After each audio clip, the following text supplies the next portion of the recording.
نحمده ونصلي على رسوله الكريم اما بعد فاعوذ بالله من الشيطان الرجيم بسم الله الرحمن الرحيم ربي اشرح لي صدري ويسر لي امري واحلل عقدة من لساني يفقهوا قولي ربي زدني علما ربي يسر ولا تعسر وتمم بالخير وبك نستعين اللهم فقهنا في الدين اللهم ارنا الحق حقا وارزقنا اتباعه وارنا الباطل باطلا وارزقنا اجتنابه اللهم انا اسالك الهدى والتقى والعفاف والغنى اللهم انا اسالك علما نافعا آمین ثم آمین۔ السلام علیکم ورحمۃ اللہ وبرکاتہ۔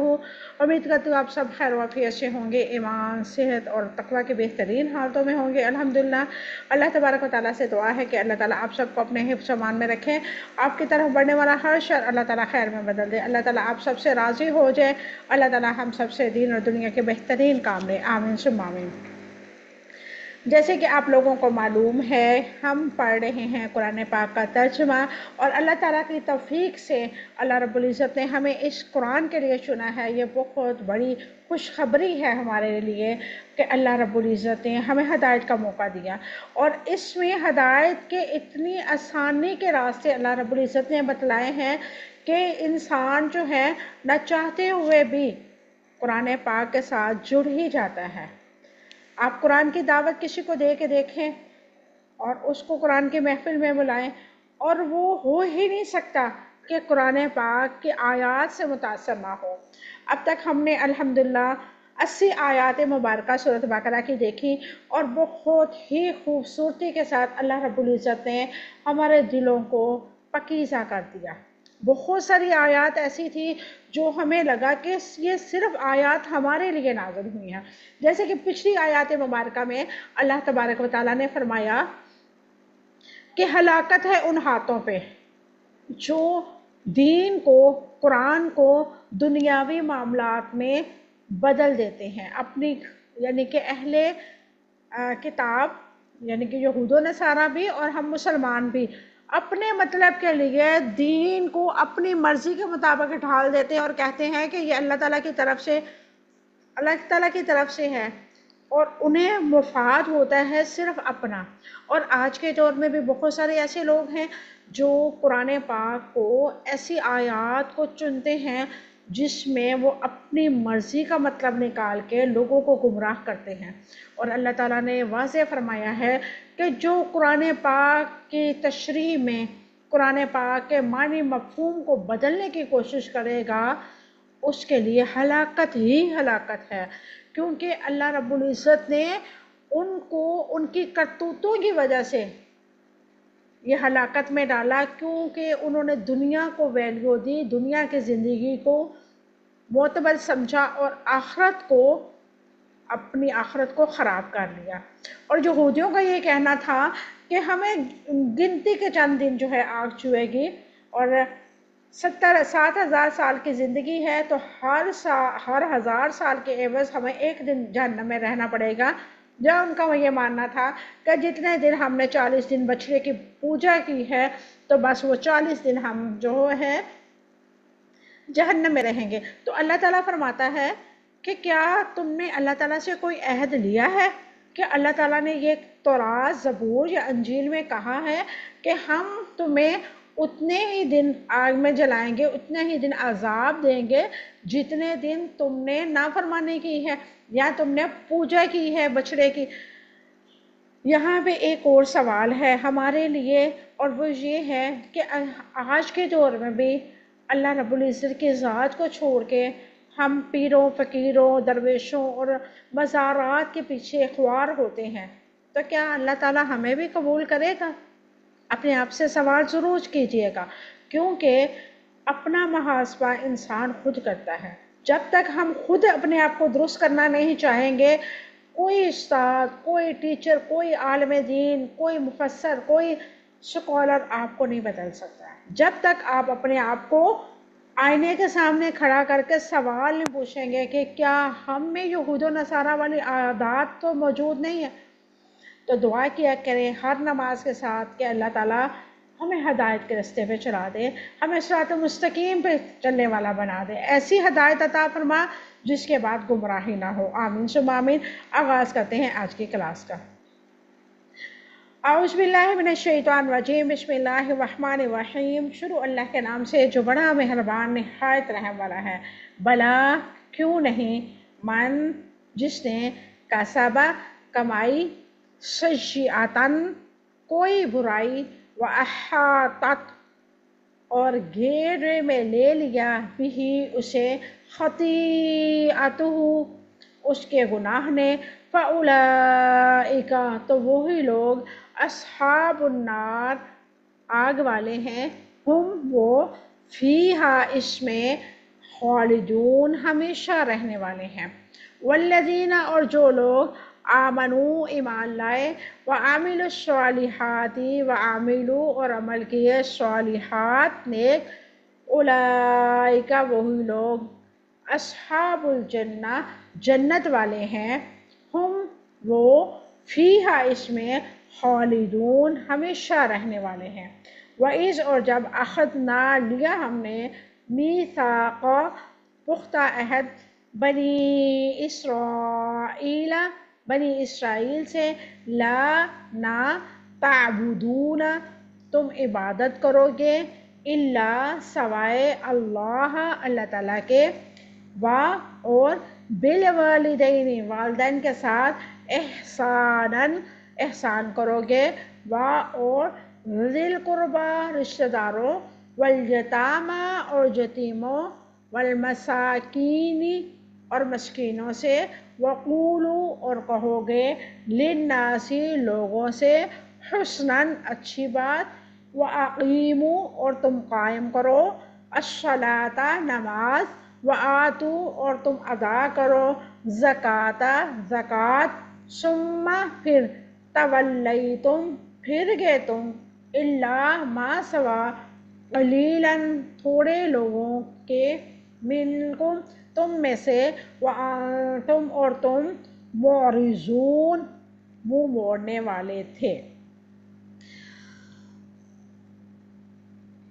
یہ تھی آج کی ہماری آیات مبارکہ، اور اب ہم دیکھتے ہیں اس کی مختصر سی تفسیر۔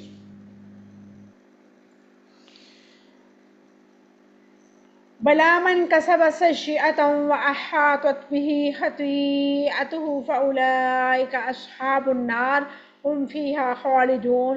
کیوں نہیں، جس نے برائی کمائی اور اس کے گناہ نے اسے گھیرے میں لے لیا، تو وہ آگ والے ہیں، اور وہ لوگ آگ والے ہیں اور اس میں ہمیشہ رہنے والے ہیں۔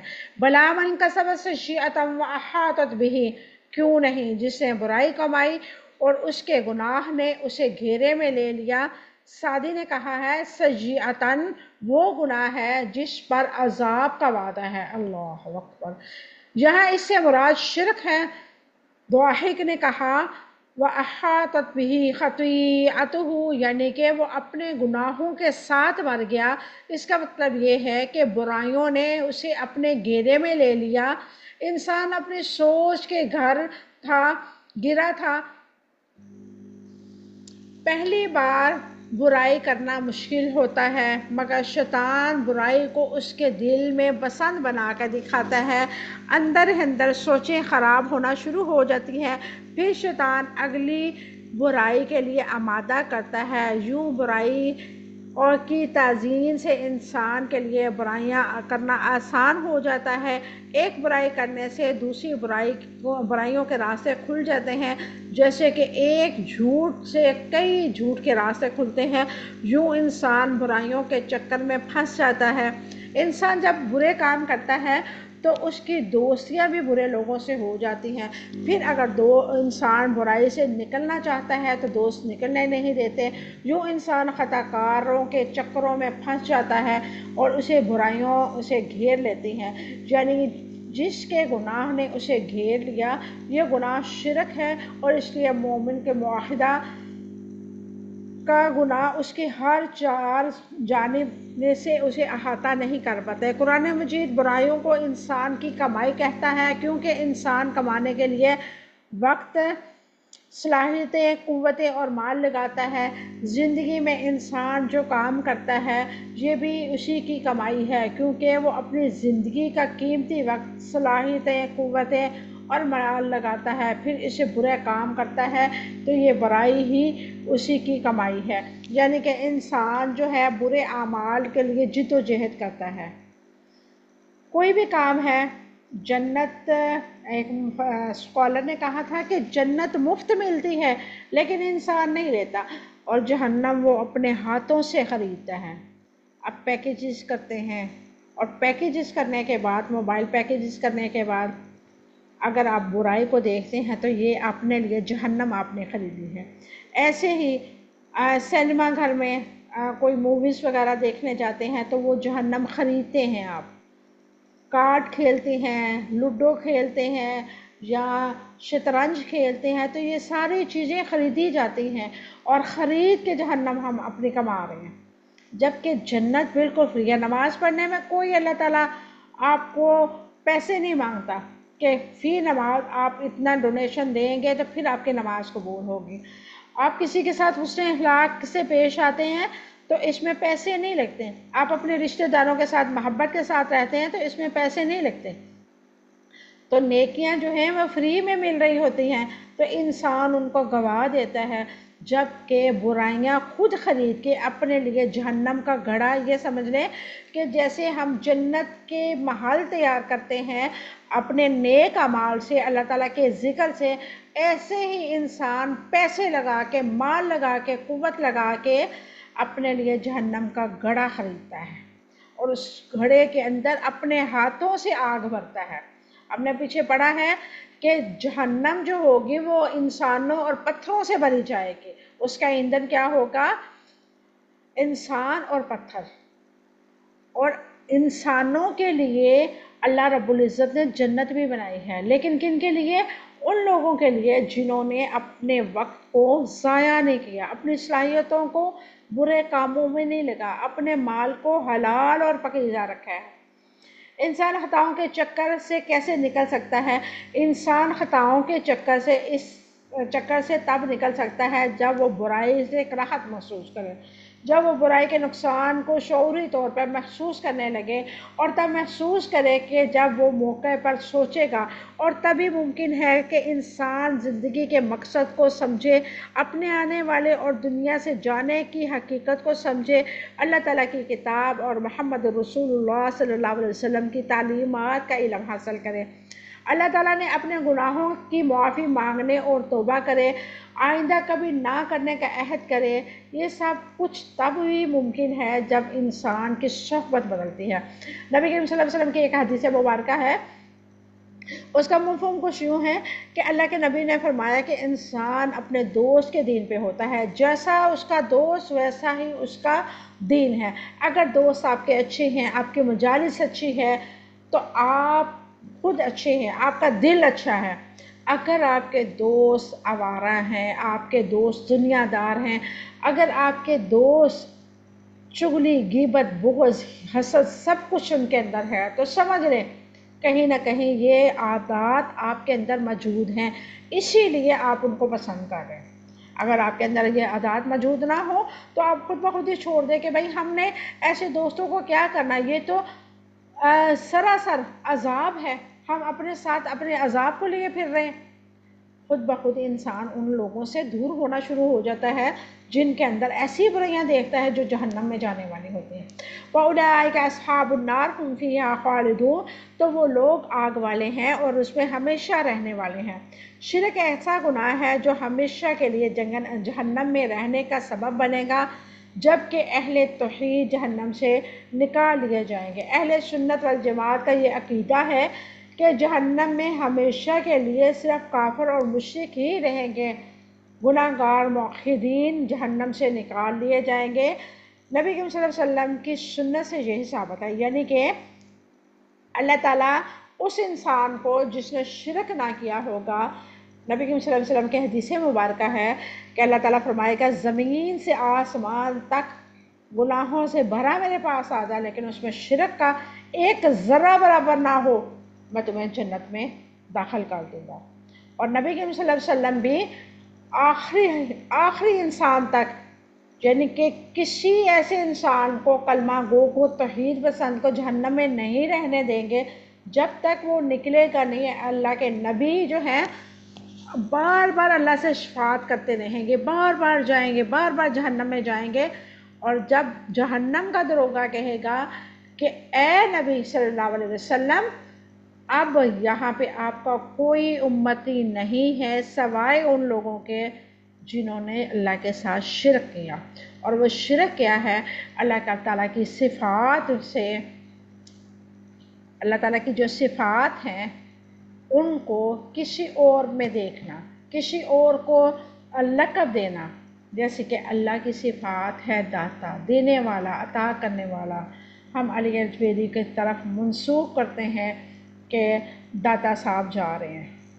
جیسے کہ اللہ تعالیٰ کی صفات ہے غوث، عطا کرنے والا، تو ہم پیر عبد القادر جیلانی رحمہ اللہ کی طرف منسوب کر دیتے ہیں. یہ ہے شرک.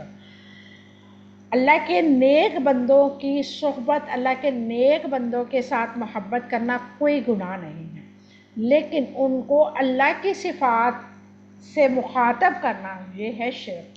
اور لوگ کہتے ہیں کہ نہیں جی ہمیں اللہ تعالیٰ ان کے صدقے جنت میں لے جائے گا، تو یہ ان کی بہت بڑی بھول ہے.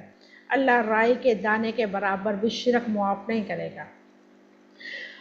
والذین آمنوا وعملوا الصالحات اولئک اصحاب الجنہ هم فیہا خالدون. اور جو لوگ ایمان لائے اور نیک عمل کیے وہی لوگ جنت والے ہیں اور اس میں ہمیشہ رہنے والے ہیں. اللہ تبارک و تعالیٰ فرماتا ہے والذین آمنوا، اور جو لوگ اللہ تعالیٰ اور اس کے فرشتوں اور کتابوں اور رسولوں اور آخرت کے دن پر ایمان لائے. وعملوا الصالحات، صرف ایمان لانا ہی نہیں ہے، وعملوا الصالحات، کوئی عمل صالح نہیں ہو سکتا جب تک خالص اللہ کی رضا اور محمد رسول اللہ صلی اللہ علیہ وسلم کی اتباع نہ ہو. یعنی کہ عمل صالح کا مطلب یہ ہے کہ اللہ کے احکامات پہ پوری ایمانداری، یقین، اخلاص کے ساتھ چلنا اور نبی کریم صلی اللہ علیہ وسلم کی اتباع بھی کرنا. جی یہ نہیں ہے کہ ہم کہیں کہ اللہ نے نمازیں فرض کی ہیں، ہم 3 پڑھ لیتے ہیں، ہم 10 پڑھ لیتے ہیں، ہم اتنی پڑھ نہیں. جس طرح نبی کریم صلی اللہ علیہ وسلم نے نماز پڑھی ویسے پڑھو. صلو کما رأیتمونی اصلی، نماز تم ویسے ہی پڑھو جیسے مجھے پڑھتے ہوئے دیکھا. اب ہم کیا کرتے ہیں کہ نہیں جی عورتوں کی نماز علیحدہ ہے، مردوں کی علیحدہ ہے. اللہ کے نبی نے کہیں بھی ذکر نہیں کیا مردوں اور عورتوں کی نماز علیحدہ ہے. اب ہم اپنی طرف سے، اپنے اماموں، اپنے فرقے کی وجہ سے ہم اپنی نمازوں کا بیڑا غرق کر رہے ہیں. سمٹ کے نماز پڑھ رہے ہیں، عورتیں ایسی وہ گٹھری کی طرح سجدے میں جا کے گر پڑتی ہیں. آپ سنت کے مطابق نماز پڑھ کے دیکھیں، آپ کو لذت ہی اور محسوس ہوگی، آپ کو سکون فیل ہوگا. جب آپ سجدے میں جائیں گی آپ کے تمام اعضاء اللہ کے سامنے جھک جائیں گے، موو ہو جائیں گے، تو آپ کو احساس ہوگا کہ اصل سجدہ اللہ کے ساتھ یہ کرنا ہے. وہ گٹھری کی طرح ساری زمین پہ بچھ جانا اور اتنے ریلیکس ہو کے سجدہ کرنا کہ کئیوں کو سجدہ لمبا ہو تو نیند بھی آ جائے، بے شک وہ اتنا اکٹھے ہو کے وہ گٹھری کی صورت میں سجدہ کرنا. تو عمل صالح کا مطلب یہ ہے کہ ہم نبی کریم صلی اللہ علیہ وسلم، سلف صالحین، صحابہ کرام یعنی کہ رضوان اللہ علیہم اجمعین کے عمل کے مطابق اپنی زندگیوں کو گزاریں، نہ کہ ہم اپنی فرقے، اپنے اماموں، اندھی تقلید کے پیچھے چلتے ہوئے اپنی نمازوں، اپنی عبادات کا بیڑا غرق کریں. ہم نے عبادات کرنی ہے اللہ کی رضا کے لیے، اپنی جنت کے حصول کے لیے. اور جنت کی حصول اور اللہ تعالیٰ کی رضا کی شرط ہی اللہ تعالیٰ نے یہ رکھی ہے کہ میرے نبی کی اطاعت کرو. وعمل الصالحات، جس نے نبی کی سنت کے مطابق عمل کیا تو وہ ہے جنت میں جائے گا. اولئک اصحاب الجنہ هم فیہا خالدون، وہی لوگ جنت والے ہیں اور اس میں ہمیشہ رہیں گے. اللہ تبارک و تعالیٰ نے ایک اور مقامات سورۃ نساء آیت نمبر 123 اور 124 میں بتلایا لیس بامانیکم ولا امانی اہل الکتاب فمن یعمل سوءا یجز به ولا یجد له من دون اللہ ولیا ولا نصیرا ومن یعمل من الصالحات من ذکر او انثی وهو مؤمن فاولئک یدخلون الجنة ولا یظلمون نقیرا. نہ تمہاری تمناؤں پر مدار ہے، اور نہ ہی اہل کتاب کی تمناؤں پر۔ جو کوئی بھی برا عمل کرے گا اس کو سزا دی جائے گی، اور اللہ تعالیٰ کے سوا کوئی دوست نہیں پائے گا اور نہ ہی کوئی مددگار پائے گا۔ اور جو کوئی بھی نیک عمل میں سے کوئی عمل کرے گا، مرد ہو یا عورت، وہ مومن ہو تو وہ جنت میں داخل ہوگا، اور اس پر کھجور کی گٹھلی کے شگاف برابر بھی ظلم نہیں کیا جائے گا۔ یعنی کہ عبادات مرد اور عورت کی الگ نہیں ہے اور نہ ہی مرتبہ الگ ہے۔ ہاں، اللہ تعالیٰ نے کسی مقامات پہ دنیاوی معاملات میں مرد کو حاکمیت دی ہے عورت کے تحفظ کے لیے، لیکن عبادات میں، اللہ تعالیٰ کی قربت میں، اللہ تعالیٰ کی معرفت میں مرد اور عورت برابر ہیں۔ یعنی کہ ان کی عبادات کا اجر مردوں کو بھی اتنا ملے گا اور عورتوں کو بھی اتنا ہی ملے گا۔ یہ مت سمجھے کہ مردوں کو زیادہ ملے گا اور عورتوں کو کم، نہیں۔ اللہ تعالیٰ آپ کی نیتیں دیکھتا، ہو سکتا ہے آپ مردوں سے زیادہ اللہ کے ہاں پسندیدہ بن جائے۔ اللہ تعالیٰ کے انسان کے بارے میں آخری فیصلے کن کی بنیاد کیا ہے؟ اللہ تعالیٰ نے جنت ان لوگوں کے لیے بنائی ہے جو اللہ تعالیٰ کو، ان کے احکامات کو دل سے مان لیں اور اس کے مطابق عمل کریں۔ الحمدللہ 10واں رکوع ہمارا شروع ہوا ہے آج۔ وَإِذْ أَخَذْنَا مِيثَاقَ بَنِي إِسْرَائِيلَ لَا تَعْبُدُونَ إِلَّا اللَّهَ وَبِالْوَالِدَيْنِ إِحْسَانًا وَذِي الْقُرْبَى وَالْيَتَامَى وَالْمَسَاكِينِ وَقُولُوا لِلنَّاسِ حُسْنًا وَأَقِيمُوا الصَّلَاةَ وَآتُوا الزَّكَاةَ ثُمَّ تَوَلَّيْتُمْ إِلَّا قَلِيلًا مِّنكُمْ وَأَنتُمْ مُعْرِضُونَ۔ اور جب ہم نے بنی اسرائیل سے پختہ عہد لیا کہ تم اللہ تعالیٰ کے سوا کسی کی عبادت نہ کرو گے، اور والدین کے ساتھ، یتیموں کے ساتھ، مسکینوں اور سے احسان کرو گے، اور لوگوں سے اچھی بات کہو گے، اور نماز قائم کرو گے اور زکوٰۃ ادا کرو گے، پھر تم میں سے تھوڑے سے لوگوں کے ماں سوا سب اس عہد سے پھر گئے اور تم منہ موڑنے والے تھے۔ وَإِذْ أَخَذْنَا مِيثَاقَ بَنِي إِسْرَائِيلَ، یہ احکام ان اصول دین میں سے ہیں جن پر عمل کرنے کا حکم اللہ تعالیٰ نے ہر شریعت میں دیا۔ یعنی کہ اللہ تعالیٰ نے آدم سے لے کے نبی کریم صلی اللہ علیہ وسلم کی امت تک تمام لوگوں کو یہ حکم دیا۔ کیا حکم دیا؟ وَاعْبُدُوا اللَّهَ وَلَا تُشْرِكُوا بِهِ شَيْئًا وَبِالْوَالِدَيْنِ إِحْسَانًا وَبِذِي الْقُرْبَى وَالْيَتَامَى وَالْمَسَاكِينِ وَالْجَارِ ذِي الْقُرْبَى وَالْجَارِ الْجُنُبِ وَالصَّاحِبِ بِالْجَنبِ وَابْنِ السَّبِيلِ وَمَا مَلَكَتْ أَيْمَانُكُمْ إِنَّ اللَّهَ لَا يُحِبُّ مَنْ كَانَ مُخْتَالًا فَخُورًا۔ اور اللہ تعالیٰ کی عبادت کرو اور اس کے ساتھ کسی کو شریک نہ بناؤ، اور والدین کے ساتھ احسان کرو، رشتہ داروں اور یتیموں اور مسکینوں اور رشتہ دار ہمسایوں اور اجنبی ہمسایوں اور پہلوؤں کے ساتھی اور مسافروں کے ساتھ اور ان کے ساتھ جن کے مالک تمہارے دائیں ہاتھ ہوئے ہیں۔ یقیناً اللہ تعالیٰ ایسے شخص سے محبت نہیں کرتا جو اکڑنے والا، فخر کرنے والا ہو۔ سورۃ النساء آیت نمبر 36۔ وَإِذْ أَخَذْنَا مِيثَاقَ بَنِي إِسْرَائِيلَ، اللہ تعالیٰ نے بنی اسرائیل کو یاد کیا کہ تم سے ہم نے اس وقت وعدہ لیا تھا جب تم اپنے آبا کی پشت میں تھے۔ یعنی کہ یہ وعدہ اللہ رب العزت نے ہماری روحوں سے لیا جب ہم پیدا نہیں ہوئے تھے، جب اللہ تعالیٰ نے آدم کو بنایا، اور یعنی کہ عالم رواح میں اللہ تبارک و تعالیٰ نے تمام روحوں سے وعدہ لیا، اور وہ وعدہ کیا تھا؟ یہ والا جو آج ہم پڑھ رہے ہیں۔ بنی اسرائیل کو جب کوئی حکم دیا گیا تو اس نے نافرمانی کرتے تھے۔ اللہ تعالیٰ نے اپنے احکامات کی پابندی کروانے کے لیے ان سے پختہ قسمیں اور معاہدے کے لیے کیونکہ ان کے بغیر وہ حکم قبول نہیں کرتے تھے۔ میثاق بنی اسرائیل کی شفقین کون سی تھی؟ اللہ تعالیٰ کے علاوہ کسی کی عبادت نہیں کرنا۔ اس کی جو شکیں تھیں وہ یہ تھی: نمبر 1، اللہ تعالیٰ کے سوا کسی کی عبادت نہیں کرنا۔ نمبر 2، والدین کے ساتھ حسن سلوک کرنا ہے۔ نمبر 3، رشتہ داروں کے ساتھ حسن سلوک کرنا ہے۔ نمبر 4، یتیموں کے ساتھ حسن سلوک کرنا ہے۔ نمبر 5، مسکینوں کے ساتھ حسن سلوک کرنا ہے۔ نمبر 6، لوگوں سے بھلی بات کہنا ہے۔ نمبر 7، نماز قائم کرنا ہے۔ نمبر 8، زکوٰۃ ادا کرنا ہے۔ نمبر 9، اپنے بھائیوں کا خون نہیں بہانا۔ نمبر 10، ایک دوسرے کو اپنے گھروں سے نہ نکالو۔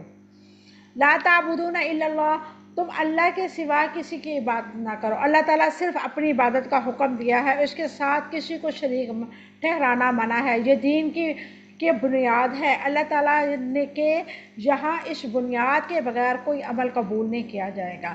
انسان شرک بھی کرے، نمازیں بھی پڑھے، شرک بھی کرے، حج بھی کرے، شرک بھی کرے اور زکاتیں بھی دیں، اللہ تعالیٰ کو آپ کی عبادات قبول ہی نہیں ہے.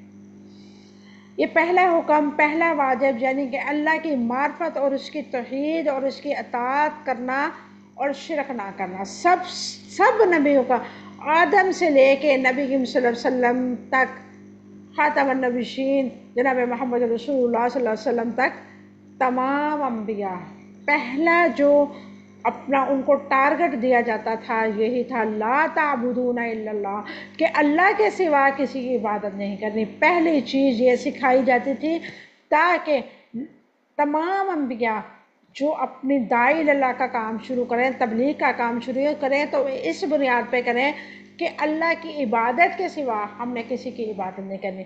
نبی کریم صلی اللہ علیہ وسلم نے سیدنا معاذ بن جبل رضی اللہ تعالیٰ عنہ سے فرمایا، جانتے ہو اللہ تعالیٰ کا بندوں پر کیا حق ہے؟ بولے اللہ اور اس کا رسول خوب جانتا ہے. فرمایا اللہ تعالیٰ کا حق یہ ہے کہ بندے اس کی عبادت کریں، اس کے ساتھ کسی کو شریک نہ ٹھہرائیں.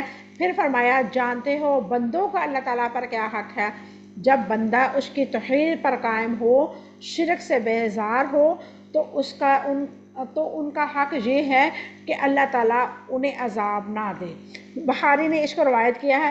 اللہ تبارک و تعالیٰ نے ایک اور جگہ پہ ارشاد فرمایا ہے سورۃ نحل آیت نمبر 36 میں، وَلَقَدْ بَعَثْنَا فِي كُلِّ أُمَّةٍ رَسُولًا أَنِ اعْبُدُوا اللَّهَ وَاجْتَنِبُوا الطَّاغُوتَ.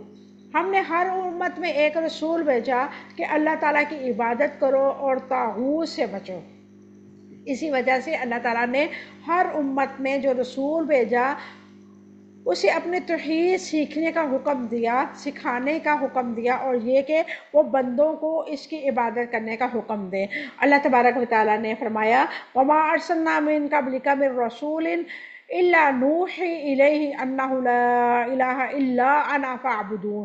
ہم نے تم سے پہلے کوئی رسول نہیں بھیجا مگر ہم اس کی طرف وحی کرتے تھے کہ یقیناً میرے سوا کوئی معبود نہیں ہے، پھر تم میری ہی عبادت کرو. انبیاء آیت نمبر 25. اللہ تعالیٰ کا سب سے بڑا حق یہ ہے کہ صرف اسی کی عبادت کی جائے، اس کی عبادت میں کسی کو شریک نہ کیا جائے. یہ نہ کہا جائے کہ اللہ تعالیٰ سے ہٹ کے بھی کوئی عطا کرنے والا ہے، کوئی بگڑی بنانے والا ہے، کوئی نوازنے والا ہے، کوئی مشکل کشا ہے، کوئی حاجت روا ہے، کوئی ہمارے ہاتھوں کو بخشنے والا ہے، کوئی عنایت کرنے والا ہے، یا کوئی ہمیں جہنم سے بچانے والا ہے.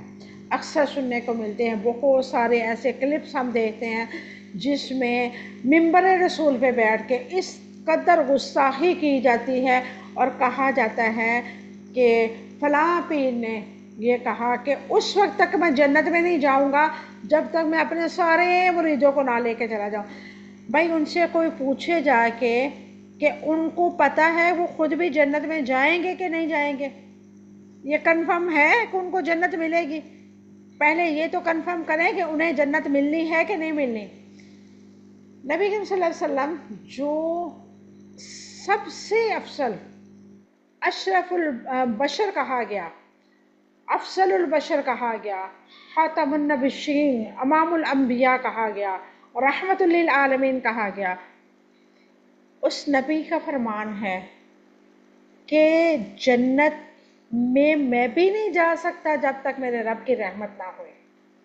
تو یہ جو پیر ہیں، یہ جو گھونسلے مارتے ہیں، یہ جو آپ لوگوں کو کھا رہے ہیں، اپنی پیڑ پوجا کر رہے ہیں، اپنے نذرانے، نظریں نیازیں آپ سے لے رہے ہیں، بکرے اور پتہ نہیں کیا کچھ آپ سے لے رہے ہیں، ان کو کنفرم کیسے ہو گیا کہ وہ بخشے جائیں گے؟ ان کو کس نے بتا دیا کہ یہ جنت میں آپ جائیں گے اور آپ اپنے مریدوں کو لے کے جائیں گے؟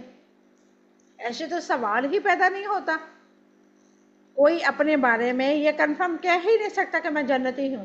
ہاں ہمارا رب جو ہے وہ غفور الرحیم ہے، ہماری کمیوں کوتاہیوں کو معاف کرنے پہ قادر ہے. ہو سکتا ہے ہم بے شمار غلطیاں کرتے ہوں، لیکن ہو سکتا ہے کوئی ایسی نیکی بھی ساتھ کرتے ہوں جس پہ اللہ رب العزت ہم سے راضی ہو جائے، اس کی رحمت ہم پہ ہو جائے.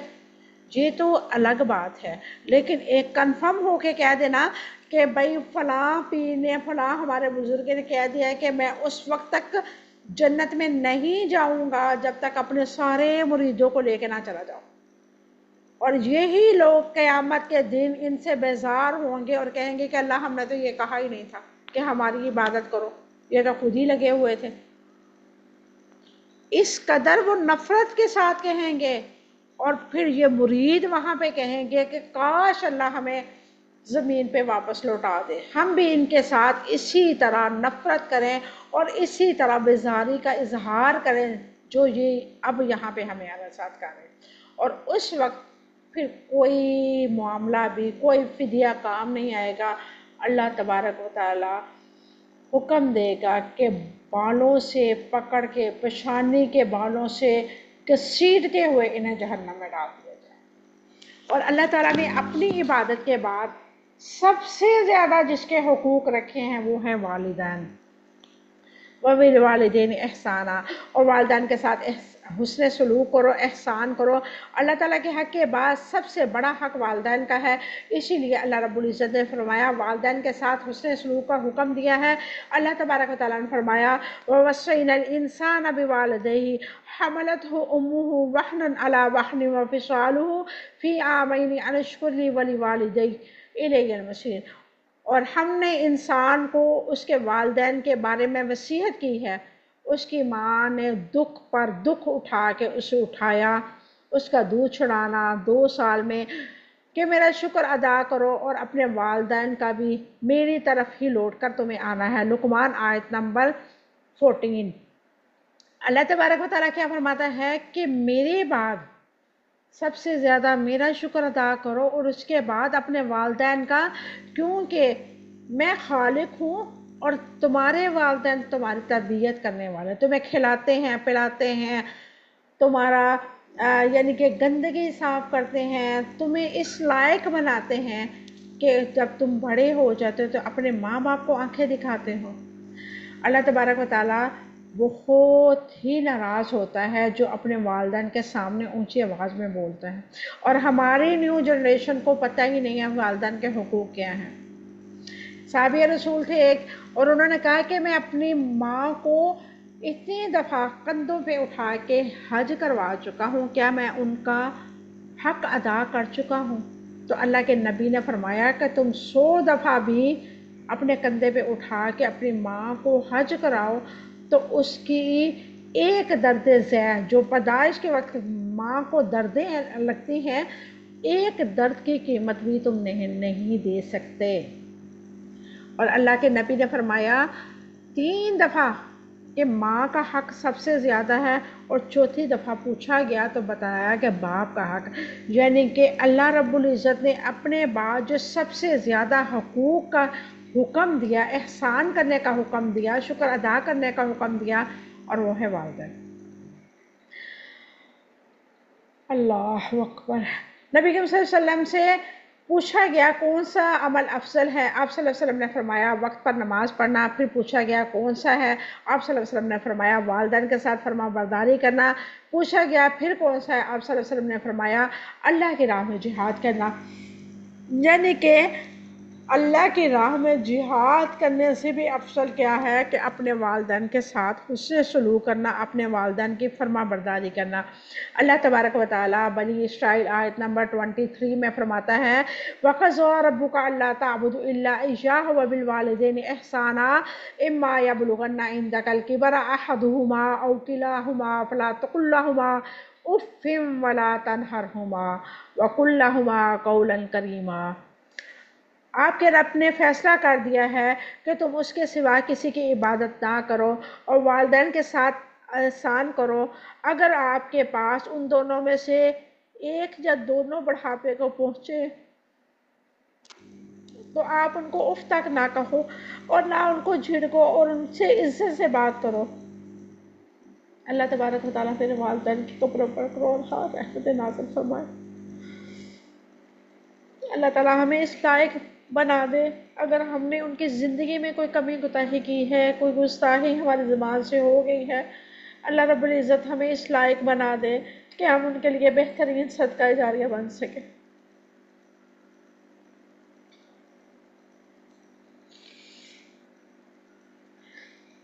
یعنی انہیں کوئی بری بات کہیں یا ان سے اکراہت کا اظہار کرنا بھی ممانعت ہے۔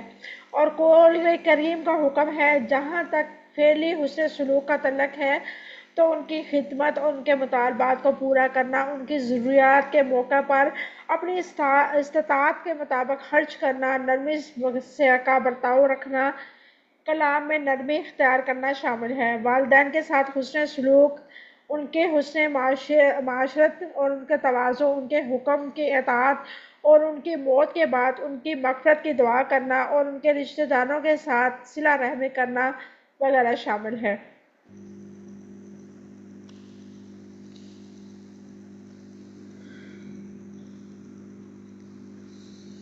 وذی القربیٰ اور رشتہ داروں کے ساتھ، رشتہ دار خواہ دور کے ہوں یا قریب کے ہوں، ان کے ساتھ قول و فعل کے ذریعے حسن سلوک کے ساتھ پیش آنے کا عہد لیا گیا اور اپنے قول اور فعل کے ساتھ قطع رحمی نہ کرنے کا حکم دیا گیا۔ اللہ رب العزت نے فرمایا هل جزاء الاحسان الا الاحسان، نیکی کا بدلہ نیکی ہے، قطع رحمی کرنے والا انسان جنت میں نہیں جائے گا۔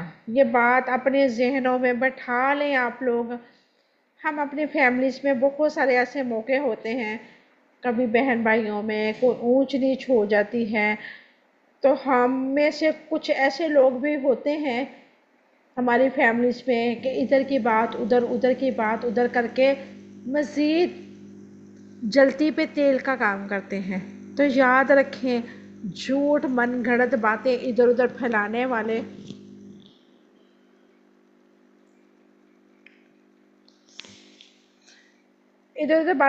والا انسان جو ہوتا ہے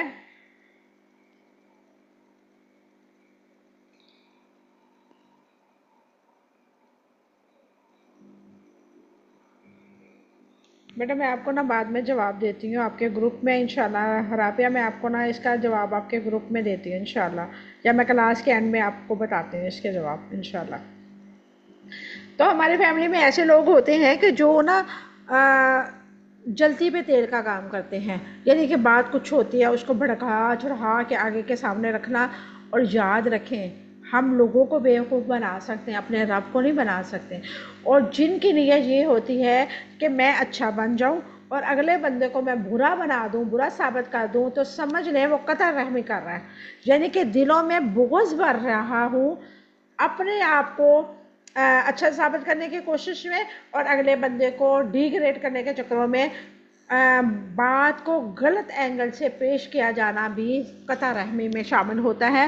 اور یاد رکھیں، جو رشتہ داروں کو توڑتا ہے اللہ رب العزت جو ہے اس کو جنت میں نہیں داخل کرے گا۔ ایک حدیث مبارکہ کا مفہوم ہے کہ اللہ کے نبی فرمایا ہے کہ قطع رحمی کرنے والا جنت میں نہیں جائے گا، کیونکہ رشتہ داری جو ہے اللہ کے عرش کے ساتھ ہے جڑی ہوئی، وہ قندیل جو ہے ان کے ساتھ ہے۔ اور وہ دعا کرتی ہے اللہ تعالیٰ جو مجھے جوڑتا ہے اس کو تو جوڑ دے، اور جو مجھے کاٹ رہا ہے توڑ رہا ہے اس کو کاٹ دے، اس کو جدا کر دے، جنت سے جدا کر دے۔ اور ہمیشہ درگزر کرنا سیکھیں۔ کوئی بات کسی بہن بھائی نے آپ سے کر دی، فرض کریں کوئی ایسی بات ہو گئی ہے، کسی کو کسی کے ساتھ گلہ ہے، اس نے اپنا گلہ آپ کے ساتھ شیئر کر دیا، تو آپ کا کام یہ بنتا ہے اس بندی کو بھی تسلی دے، اور جس کے بارے میں بات کی ہے نا اس تک وہ بات نہ پہنچے۔ بہترین عمل یہ ہے۔ اور یہ نہیں ہے کہ آپ اس سے سنیں اور کہیں کہ کیا بات ہوئی تھی، اچھا میں اس سے پوچھوں گی اور اس کو کہو کہ وہ تو تمہارے خلاف یہ بات کر رہی تھی۔ عقل مند انسان وہ ہوتا ہے کہ دو فریق اگر وہ لڑائی کر کے بیٹھے ہیں، کوئی فیملی میں ایسا تناؤ بن گیا ہے، تو وہ مفاہمت کا رستہ اپناتے ہوئے اگر کسی کو جوڑنے میں تھوڑا بہت جھوٹ بولنا پڑ بھی جائے تو یہ جائز ہے، بلکہ نیک عمل ہے۔ ٹھیک ہے، ویسے تو ہم عام روٹین میں جھوٹ پہ جھوٹ بولتے ہیں، لیکن جہاں پہ ایسی بات ہوتی ہے ہم کہتے ہیں نا بھائی ہم نے سچ بولنا ہے، ہم نے اپنی قبر میں جانا ہے۔ جہاں پہ حکم ہے تھوڑا بہت جھوٹ بولنے کا وہاں پہ ہم اپنی قبریں یاد کر لیتے ہیں، اور جہاں پہ بالکل اجازت نہیں ہے اس وقت کہتے ہیں دنیا داری بھی تو ہم نے رکھنی ہے، مفاہمت کا بھی تو دیکھنا تھا نا۔ اب کوئی بات نہیں، اللہ تعالیٰ جانتا ہی ہے نا ہماری نیت تو یہ نہیں تھی۔ بھائی اللہ تعالیٰ تو سب کچھ ہی جانتا ہے، اللہ تعالیٰ جانتا ہی تو ہے کہ ہمارے وہ عیب کو لوگوں کے سامنے چھپا کے بیٹھا ہے۔ ورنہ تو جیسے ہماری کرتوتیں ہیں، جیسے ہمارے اعمال ہیں، ہم ایک دوسرے کو منہ دکھانے کے لائق نہ رہیں۔ انسانی معاملات میں کون سا برتاؤ درست ہے؟ انسان کا انسان سے واسطہ پڑے تو انصاف اور خیر خواہی کے مطابق کیا گیا برتاؤ ہی درست ہے۔ قرآن مجید میں کہا گیا ہے کہ قرآن مجید 11 جگہ رشتہ داروں کے حقوق کا تذکرہ ملتا ہے۔ اللہ تبارک و تعالیٰ نے فرمایا وَآتِ ذِی الْقُرْبىٰ حَقَّهُ وَالْمِسْکِینَ وَابْنَ السَّبِیلِ وَلَا تُبَذِّرْ تَبْذِیرًا، رشتہ داروں کو ان کے حق دو اور مسکینوں اور مسافروں کو بھی تم بے جا خرچ نہ کرو اور بے جا خرچ کرنا، یعنی کہ فضول خرچی ادھر ادھر کرنے سے بہتر ہے کہ اپنے رشتہ داروں پہ، اپنے عزیز و اقارب پر، یتیموں پر اور حق داروں پر خرچ کرو۔ اور یتیم اور مساکین کا مطلب، یتیم اس کو کہتے ہیں، یہاں پہ آپ لوگوں کی ایک جو ہمارے ہاں ایک رواج ہے کہ یتیم ہر عمر کے بچوں کو کہتے ہیں، ہر عمر کا بچہ یتیم نہیں ہوتا، یتیم اس کو کہتے ہیں جو نابالغ ہو۔ جو بالغ بچے ہو گئے وہ یتیم نہیں کہلاتے، یتیم نابالغ بچوں کو کہتے ہیں۔ مساکین ان کو کہتے ہیں جو یتیم تو نہیں ہوتے لیکن ان کے اخراجات بہت زیادہ، آمدنی کم ہے، اخراجات زیادہ ہے، اور ایسے میں اگر آپ ان کی، یعنی کہ سفید پوش لوگ کہہ لیں، ایسے آپ ان کی تھوڑی بہت مدد کر دیں گے تو ان کی عزت کا بھرم بھی رہ جائے گا، اور وہ اپنے گھر کے، اپنے بچوں کے جو ہیں کھانے پینے کا انتظام بھی بہترین طریقے سے کر سکتے ہیں۔ وَقُولُوا لِلنَّاسِ حُسْنًا، اور لوگوں سے اچھی بات کرو۔ اللہ تعالیٰ نے اچھی بات کہنے کا حکم دیا، یعنی کہ جو لا الہ الا اللہ نہ کہے اسے اس کی ترغیب دلانا، حتیٰ کہ وہ اسے کہنے لگے جیسے کہ کہلوایا جائے، یہ اللہ تعالیٰ کی قربت کا ذریعہ ہے۔ قول حسنہ میں سے لوگوں کو نیکی کا حکم دینا، برائی سے روکنا آتا ہے۔ سفیان ثوری رحمہ اللہ نے کہا ہے کہ لوگوں سے بھلی بات کرو، یعنی انہیں نیکی کا حکم دو اور برائی سے دور رکھو۔ سیدنا طلحہ بن عمر رضی اللہ تعالیٰ عنہ کہتے ہیں کہ میں نے امام تفسیر و حدیث عطا اللہ رحمانی سے کہا کہ آپ کے پاس فاسد عقیدے والے لوگ بھی جمع ہوتے ہیں، مگر میرا مزاج میں تیزی ہے، میرے پاس ایسے لوگ آتے ہیں تو میں ان سے سخت بات کہہ دیتا ہوں۔ سیدنا عطا اللہ رحمہ اللہ نے کہا، فرمایا کہ ایسا نہ کیا کرو، کیونکہ اللہ تعالیٰ کا حق ہے وَقُولُوا لِلنَّاسِ حُسْنًا، اس میں سے یہود و نصارہ بھی داخل ہے، مسلمان خواہ کیسا ہی کیوں نہ ہو وہ داخل کیوں نہیں ہوگا؟ یعنی کہ اللہ رب العزت نے آپ کو حکم دیا ہے کہ آپ اپنے ارد گرد کے لوگوں کو نیکی کی دعوت دیں، حسنہ مثلاً کہ آپ ان کو جہنم سے بچائیں، ان کو ایسی دعوت دیں، قرآن کے ساتھ جوڑیں، جیسے ہم الحمدللہ آن لائن کلاسز لیتے ہیں، آپ پہ یہ اب ایک طرح کا واجب ہے کہ آپ بھی اپنے ارد گرد کے لوگوں کو لنک بھیجیں کہ جوائن کریں، ہمیں دیکھیں کتنا مزہ آتا ہے۔ اور کسی کے سامنے آپ کی دعوت دینے کا انداز اتنا میٹھا اور اتنا خوبصورت ہونا چاہیے کہ اگلا بندہ مجبور ہو جائے کہ واقعی پڑھ کے جو دیکھیں، سن کے جو دیکھیں، واقعی اتنا مزہ آتا ہے جتنا یہ بتا رہی ہیں۔ اور الحمدللہ میری بہت ساری ایسے اسٹوڈنٹ ہیں جنہوں نے بہت زیادہ لڑکیوں کو ہمارے ساتھ ایڈ کروایا۔ حدیقۃ القرآن انسٹیٹیوٹ میں اس ٹائم الحمدللہ ثم الحمدللہ 100 سے زیادہ بچیاں قرآن پاک کا ترجمہ پڑھ رہی ہیں، جو صرف ترجمہ پڑھ رہی ہیں، اس میں جو حفظ کر رہی ہیں یا دوسرے کورسز کر رہی ہیں وہ الگ ہیں۔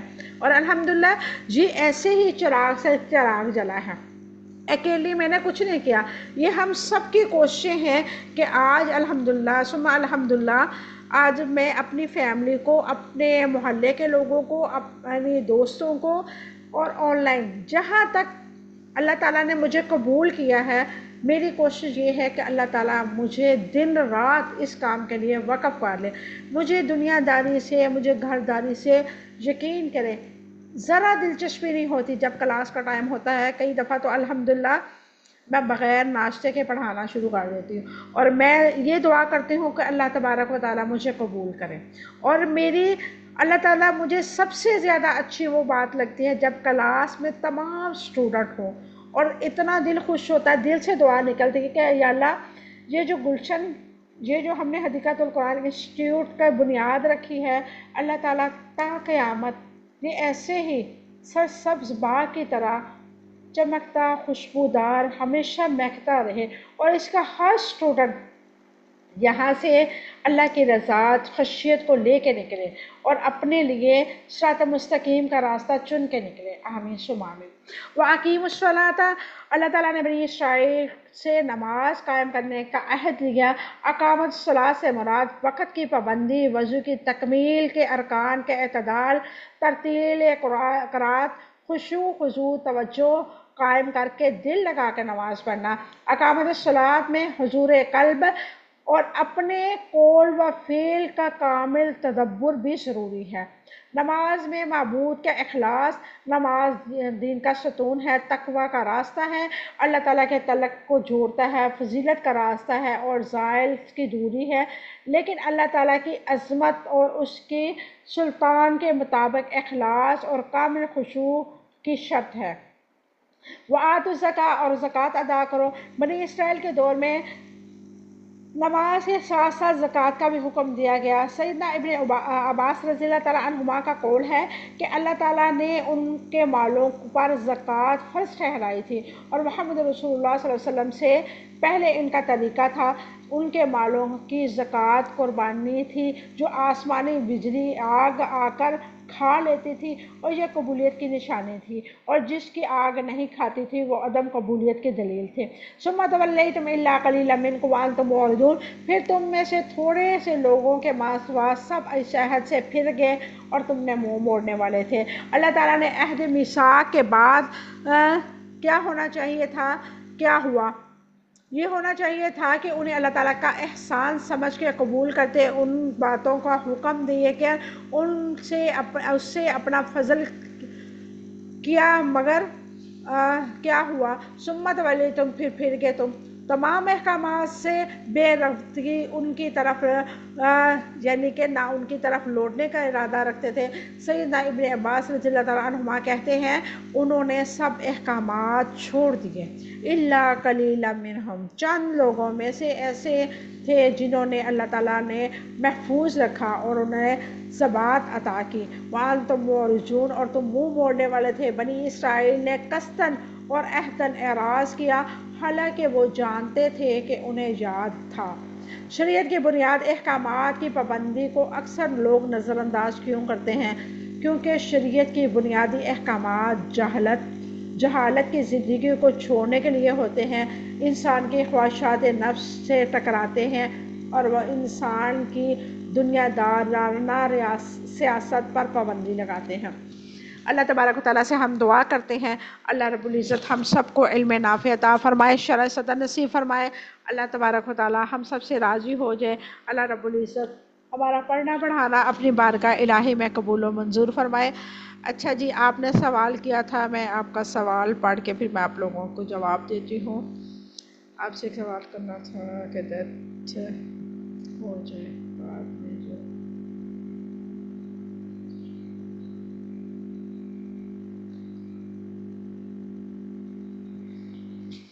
دیکھیں بیٹا، یہ شریعت سے ثابت نہیں ہے۔ کسی کی ڈیتھ ہو گئی ہے نا، فرض کریں میرے والدین کی ڈیتھ ہو گئی ہے، اب میں جو عمل کروں گی نا نیک، میرے والدین کو خود بخود چلے جائیں گے۔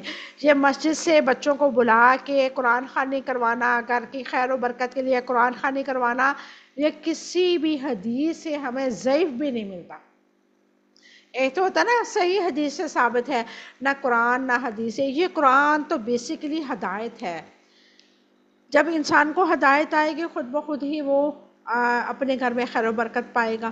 جب ہمارے بزرگ اس دنیا سے چلے جائیں گے، ہم نیک اعمال کریں گے، ہم قرآن پڑھ رہے ہیں، اب الحمدللہ ہم اپنی زبان سے اپنے والدین کے لیے مغفرت کی دعا کریں یا نہ کریں، ہمارے والدین پہ اللہ رب العزت خود بخود ہی ہمارے پڑھنے کی وجہ سے الحمدللہ ثم الحمدللہ ان کی قبروں پر اللہ رب العزت رحمت نازل فرما رہا ہے۔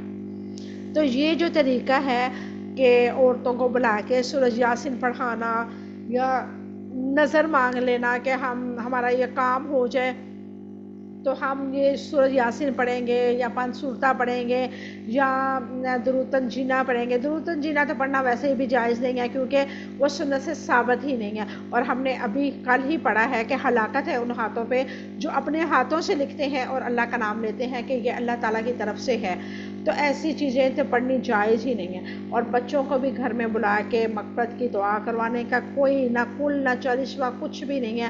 ایون کہ قرآن پاک آپ خود پڑھیں اور خود پڑھنے کے بعد آپ کو کہنے کی ضرورت بھی نہیں ہے کہ میرے والدین کو یا میری فلاں فلاں کو اللہ تعالیٰ سارے ثواب دے، کیونکہ اللہ تعالیٰ آپ کی شاہ رخ سے بھی زیادہ قریب ہے. اللہ کو بتانے کی ضرورت نہیں ہے کہ اللہ تعالیٰ ہمارے فلاں فلاں کو یہ ثواب ملنا چاہیے. آپ نے نیت کی، اللہ تعالیٰ جان لیا.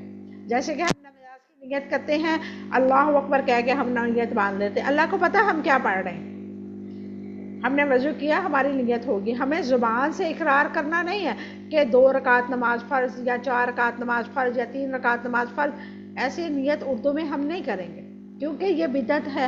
اور نبی کریم صلی اللہ علیہ وسلم کی سنت کے مطابق ہم جب عمل کریں گے تو اس سے ہمیں کہیں بھی نہیں ملتا کہ آپ جو ہیں گھر میں اپنے عزیز و اقارب، اپنے رشتہ داروں یا اپنے ایسے دوست احباب کو بلا کے مجالس میں بیٹھ کے قرآن خوانی کریں. اب یہ مجھے بتائیں، میرے والدین اس دنیا سے چلے گئے ہیں، جو میں ان کے لیے کر سکتی ہوں، مجھے جو تکلیف ہے، میں نے جو اپنے والدین کے ساتھ وقت گزارا ہے، وہ مجھے پتہ ہے کہ میں کسی کو بلاؤں گی تو انہوں نے کیا کرنا ہے. اب جو جامعہ کے بچے آتے ہیں، ہم بھی جامعہ میں پڑھے ہیں، ہمیں بھی پتہ ہے کیا ہوتا ہے. جامعہ کے بچے آتے ہیں، وہ رٹا کبھی درست پڑھ رہے ہوتے، کبھی 2-3 پیج چھوڑ کے وہ پڑھ کے فٹافٹ انہیں یہ ہوتا ہے کہ ہم نے کھانا کھانا، اور کھانا کھا کے وہ چلے جاتے ہیں. اور ہم یہ سمجھتے ہیں کہ یہ جو بچے ہیں یہ کھا کے گئے ہیں تو ان کو ثواب ملے گا.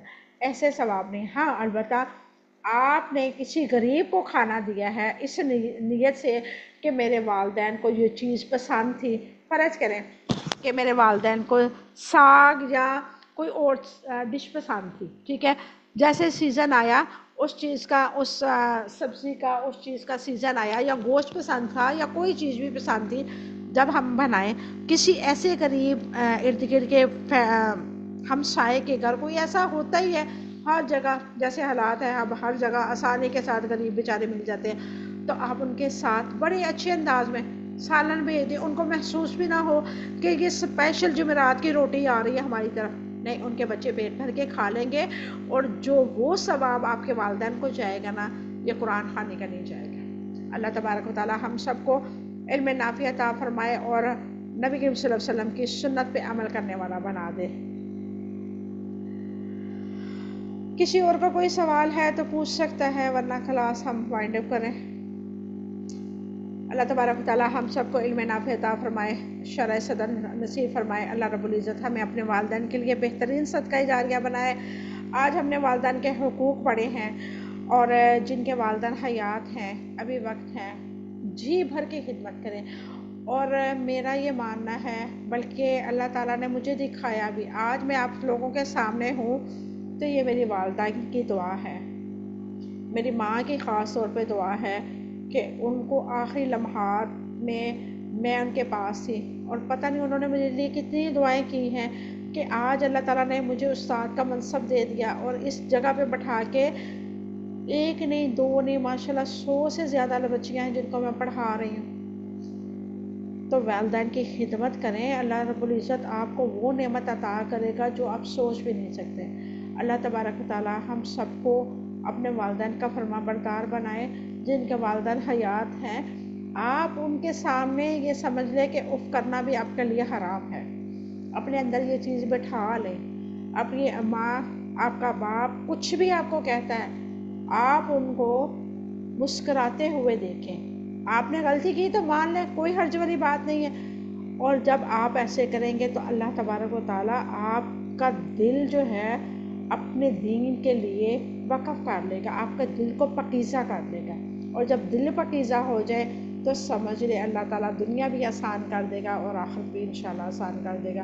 اللہ تبارک و تعالیٰ سے دعا ہے جن کے والدین حیات ہیں ان کے بچوں کو ان کا فرما بردار بنائے، ان کی آنکھوں کی ٹھنڈک بنائے، اور ان کی خوشیاں دیکھنی نصیب فرمائے. اور جن کے والدین اس دنیا فانی سے چلے گئے ہیں، اللہ تبارک و تعالیٰ ان کی قبروں پر کروڑہا رحمت نازل فرمائے۔ اللہ تبارک و تعالیٰ میرے والدین کی قبروں پر بھی کروڑہا رحمت نازل فرمائے۔